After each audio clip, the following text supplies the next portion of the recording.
Everyone, Divya super kitchen में आपका स्वागत है। आज मैं नमकीन सेवई बनाऊंगी। इसको बहुत से लोग वर्मिसेली उपमा भी बोलते हैं। इसको आप सुबह के ब्रेकफास्ट में बना सकते हैं या शाम के इवनिंग स्नैक्स में बना सकते हैं। आप इसको बच्चों को टिफ़िन में भी पैक करके दे सकते हैं। ये बच्चों को भी बहुत पसंद आता है और बनाना भी बहुत आसान है। तो अगर आपको मेरी ये रेसिपी पसंद आती है तो प्लीज़ लाइक करें, शेयर करें और सब्सक्राइब करना बिल्कुल ना भूलें। तो चलिए बनाना स्टार्ट करते हैं।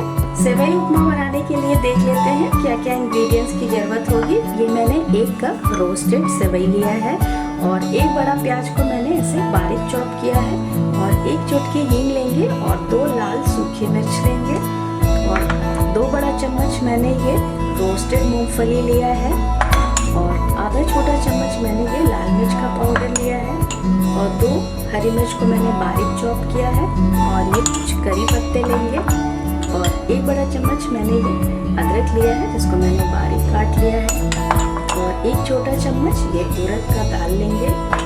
1 छोटा चम्मच मैंने ये काली राई लिया है और थोड़े से धनिया के पत्ते लेंगे और 1 बड़ा चम्मच मैंने ये नींबू का रस लिया है।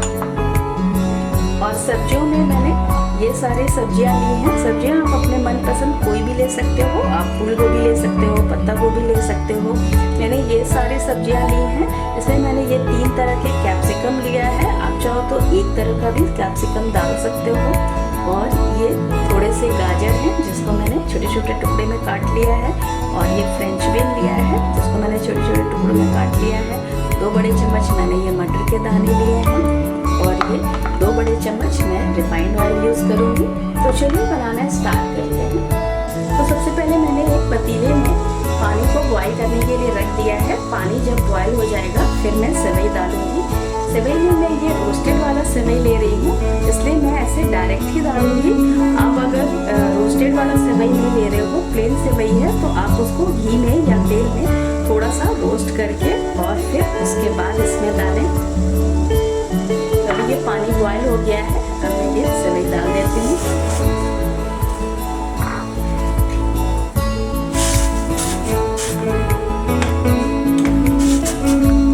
इसको थोड़ा सा बॉयल कर लेंगे। जब ये अच्छी तरह से बॉयल हो जाएगा फिर मैं इसको ड्रेन कर लूँगी।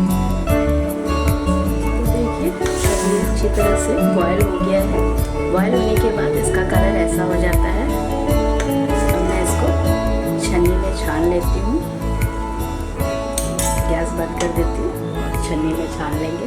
तो अब मैंने गैस पे कढ़ाई रख दी है और इसमें मैंने 2 बड़े चम्मच रिफाइंड ऑयल डाल दिया है। अब ये तेल गरम हो गया है। अब मैं इसमें राई डाल देती हूँ। राई थोड़ा चटक जाएगा फिर मैं बाकी के इंग्रेडिएंट्स डालूँगी। अब ये राई चटक गई है, अब मैं ये उड़द का दाल डाल देती हूँ।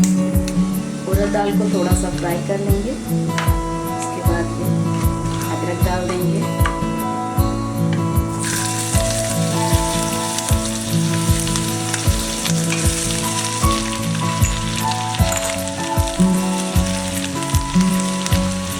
गैस को सही रखेंगे और ये हींग और सूखी मिर्च भी डाल देते हैं।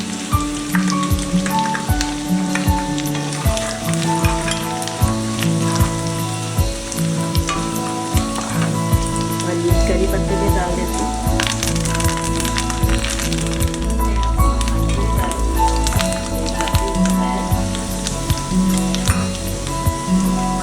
और इसके बाद मैं ये प्याज डाल देती हूँ।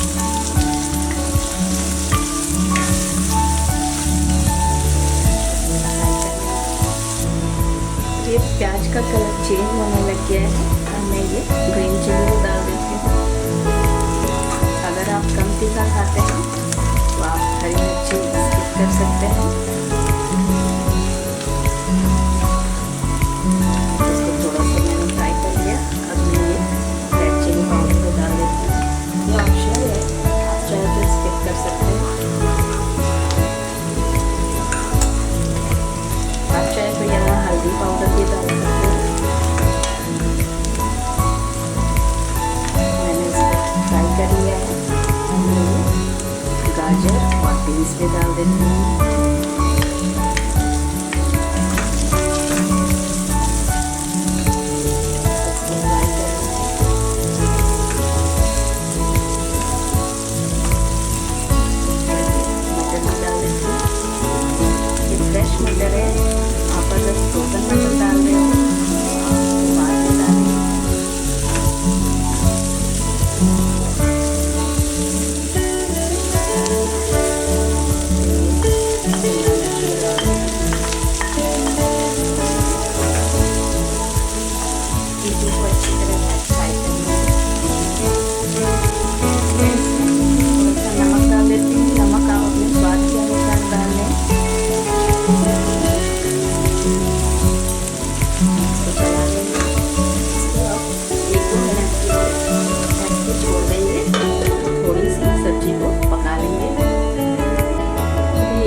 सब्जियां अच्छी तरह से पक गई हैं।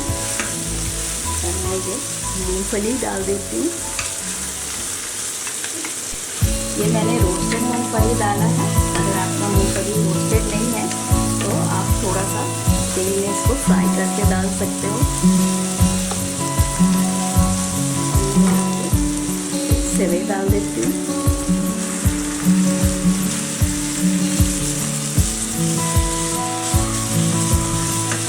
मिक्स कर लेंगे।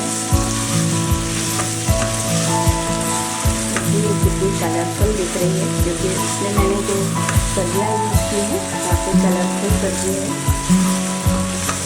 शिमला मिर्च जो है वो 2-3 तरह के मैंने यूज़ किए हैं। गाजर है, बीन्स है, इससे बहुत अच्छा कलर आ जाता है।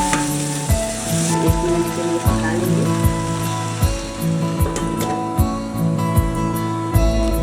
अब 1 मिनट हो गए। मैं ये नींबू का रस भी डाल देती हूँ।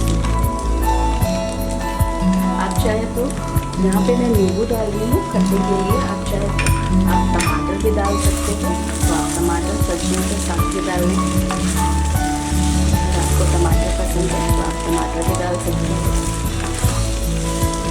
थोड़ा सा मिला देंगे।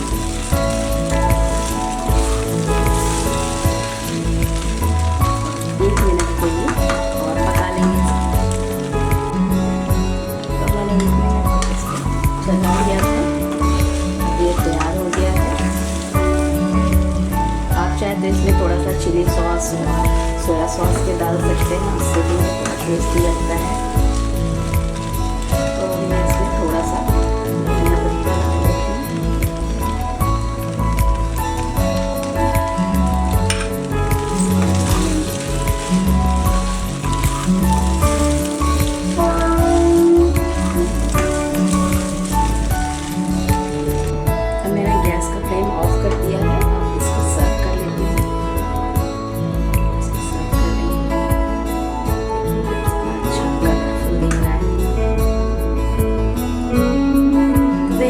सेवई उपमा बनके तैयार है। मैंने इसको सर्व कर दिया है। ये बहुत ही कलरफुल दिख रहा है क्योंकि मैंने इसमें जो वेजिटेबल्स यूज़ किए थे वो बहुत ही कलरफुल था। इसलिए आप बनाइए, खाइए और अपने कमेंट करके मुझे बताइए आपको मेरी रेसिपी कैसी लगी। अगर आपको ये मेरी रेसिपी